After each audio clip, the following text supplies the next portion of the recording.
right, ladies and gentlemen, welcome back to another exciting episode here on the Carly Show. For today, I wanted to kind of go through a Magic the Gathering Commander deck that I have. I've been sporting a Mono White Angels, heralded by the one and the only Giada, Font of Hope. Now, the reason why I have been enjoying myself with this Mono White Angels deck is that this deck seems to be very versatile in its attributes and its abilities. Not only can you be, super aggressive and just come out the gate swinging with a whole bunch of angels or very few that are very powerful and damn near invincible, or you can switch it up and go to a more defensive play style and kind of just survive. The, the the applications for this angels deck is very, very sexy. And today I'm just kind of going to go through a profile and show you what I've been working with. And so first and foremost, I won't show you the amount of lands, but currently I have 37 out of 100 in here. And I kind of feel like that's a little bit on the high end, but that just depends on how you want to roll. So I'm a little bit at a high 37. And then I have here 4 specialty land cards. And I've got these all organized top to bottom from like what I think is the least best to the absolute best. So first and foremost, we got Seraph Sanctuary. Whenever Seraph Sanctuary enters ETB's the battlefield, you gain 1 life. And then post, you gain 1 life for every angel that ETBs under your control, and then you can just tap it for 1 colorless. We have Emiria Skyruin.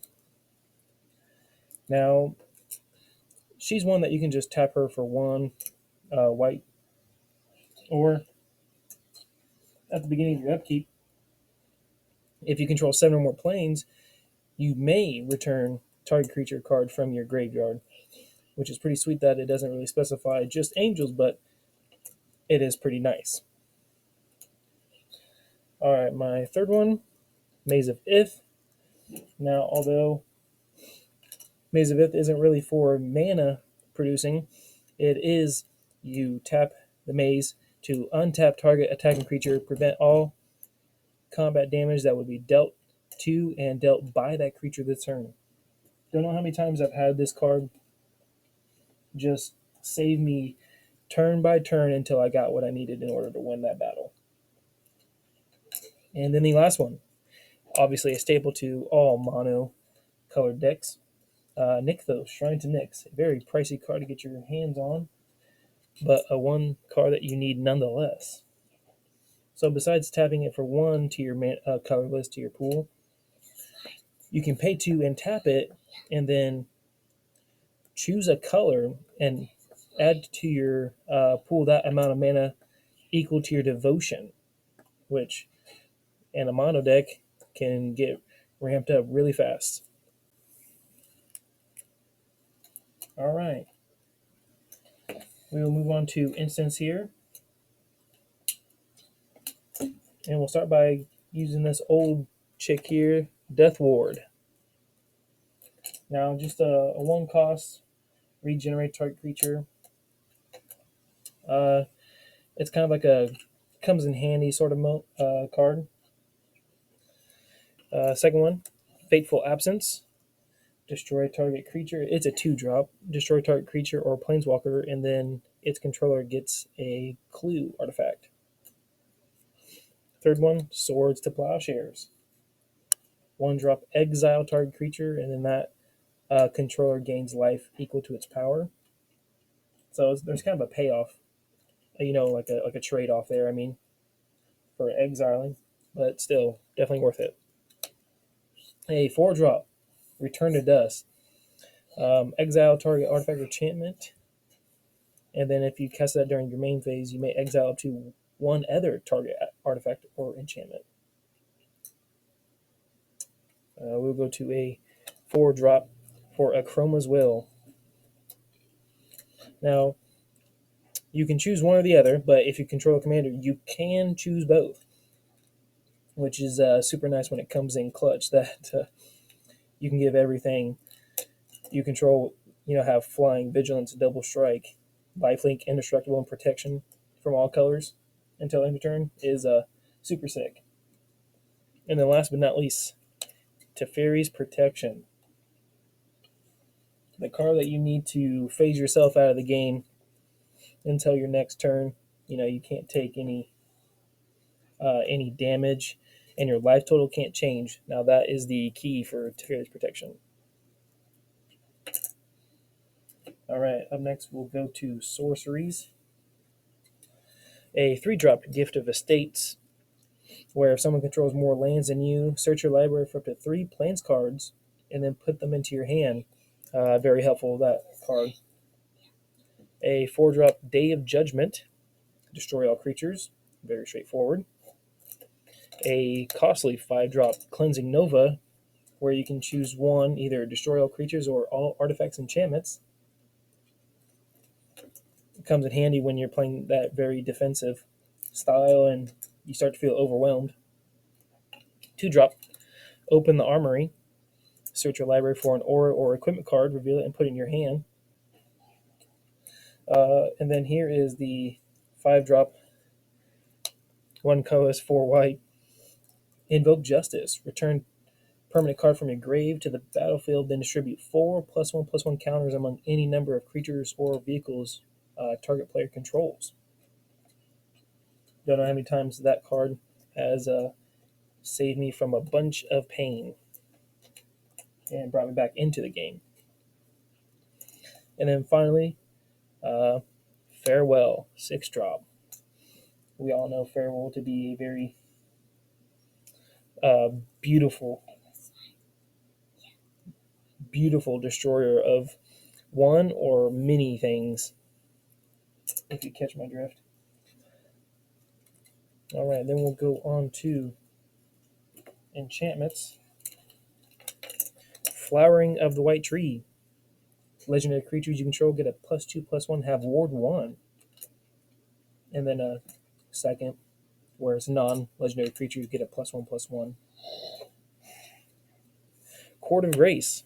So when it ETBs, you become the monarch, and then at your upkeep every turn, as long as it's out on the field, you can either create a 1/1 white spirit if you're not the monarch, but if you are, you get to create a 4/4 angel with flying. Holy Mantle. Enchant creature, it gets a +2/+2 and has pro from all creatures. Gift of Immortality. Enchant creature. When the enchanted creature dies, return that to the battlefield under its owner's control, and then return Gift of Immortality to the battlefield attached to that creature at the beginning of the next step. So just a perfect recycle from the grave. Super sweet. And then Martial Law. This one is at the beginning of your upkeep, detain target creature and opponent controls. So that means until your next turn, that creature can't attack or block, and its activated abilities can't be activated. Super sweet shutdown card. Spirit Mantle. Enchant creature. It gets a +1/+1, has protection from all creatures. So just like another copy, but for commander of that previous Mantle card. Virtue of Loyalty. So now this is that adventure enchantment, where for its 2-cost instant, you can create a 2/2 white knight token with vigilance, and then exile it and pay its cost to bring it back from exile. At the beginning of your end step, put a 1/1 counter on each creature you control and untap those creatures. So a perfect all-out swing card to just bring them back for defense. Super amazing. And then obviously a very staple card for any white deck, Smothering Tide. Let's bring those taxes in so you can start creating those treasure tokens, you know what I'm saying? And then a 2-drop Folk Hero, where if you have your commander out, it has the, for me, being an angel, Giada, whenever I cast a angel spell, I get to draw a card. It only happens once per turn, but, you get that card draw. Land Tax. Another one just like Smothering Tithe, where a buddy of mine would say that deck thinning is deck winning. Ghostly Prison. So you got to pay 2 to attack the controller, obviously being uh, you or myself if you're playing this card. 1-drop Authority of Consuls. Opponent's creatures come in tapped, and you gain a life every time a creature enters the battlefield under your opponent's control. And then finally, Marshall's Anthem. Don't know how many times this card has brought me back into the fight and win some and damn near win some. So it's just a 4-drop where creatures you control get a +1/+1. But if you do the multi-kicker, 1 and a white for any other creature you want to bring back from the grave.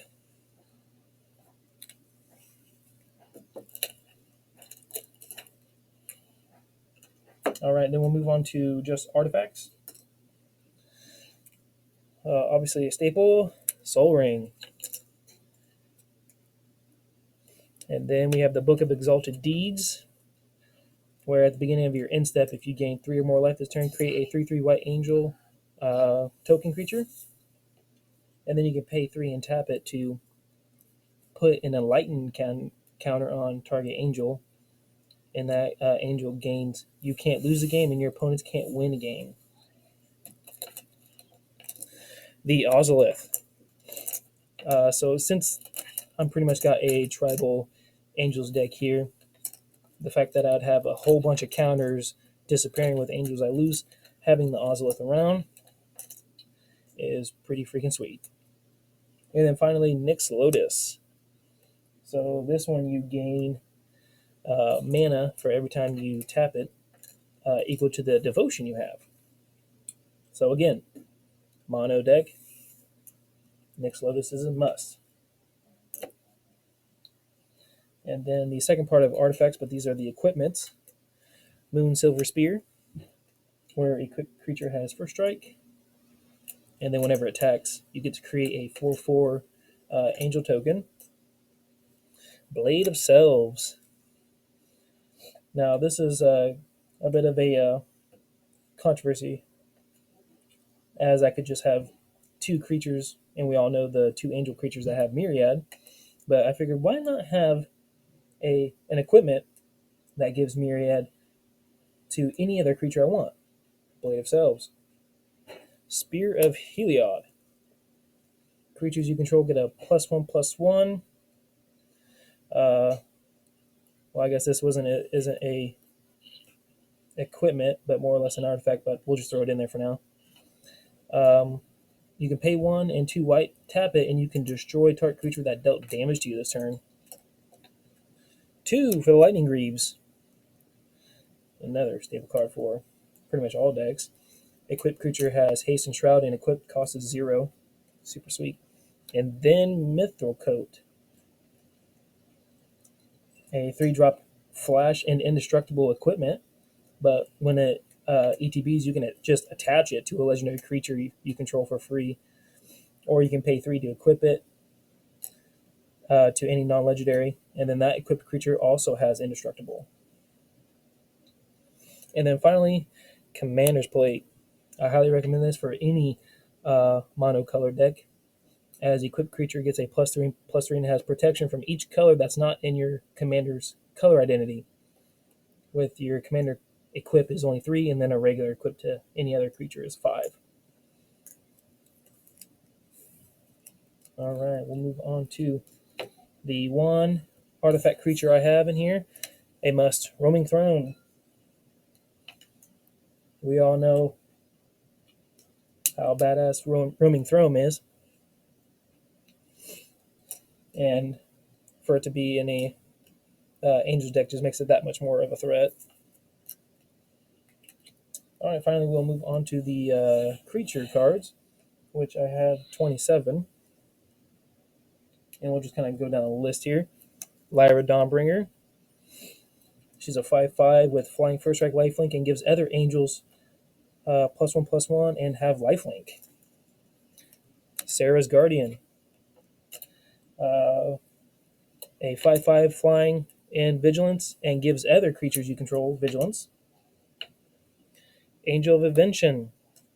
A 2/1 simple with vigilance and lifelink, but also fabricate 2, and then other creatures you control get a +1/+1.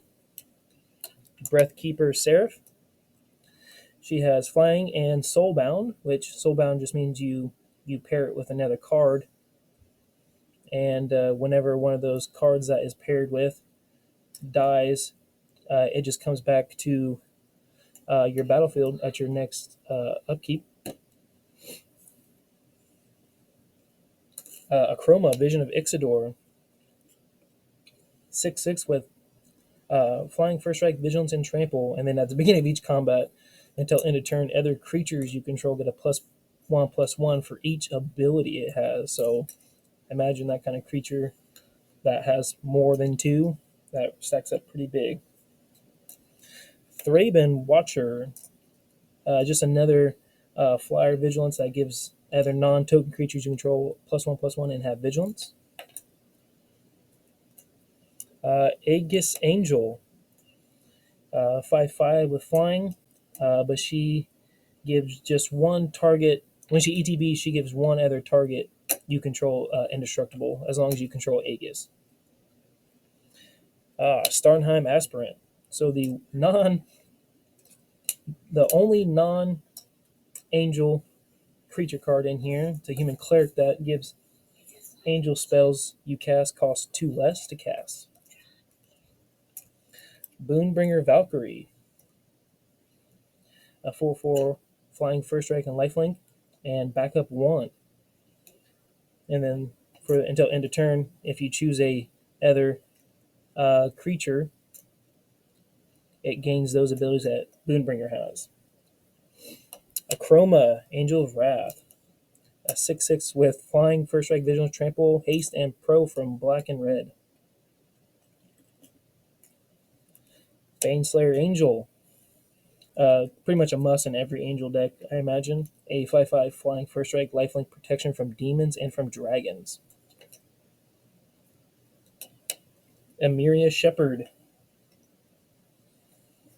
This is a 4/4 flying and landfall, whenever a creature ETBs, you can just bring one back from the. Well, whenever you lay a land down for turn, you can bring back a creature from your graveyard if it's a plains. Now, here is the one that saved me many times, Angel of the Dire Hour. She is a 5/4 with flash, and when she is flashed in, exile all attacking creatures. A super must card. Angelic Skirmisher. Let's move the slide a little bit. So at the beginning of each combat, choose first strike, vigilance, or lifelink. Creatures you control gain that ability until end of turn. Righteous Valkyrie. So this is a 2/4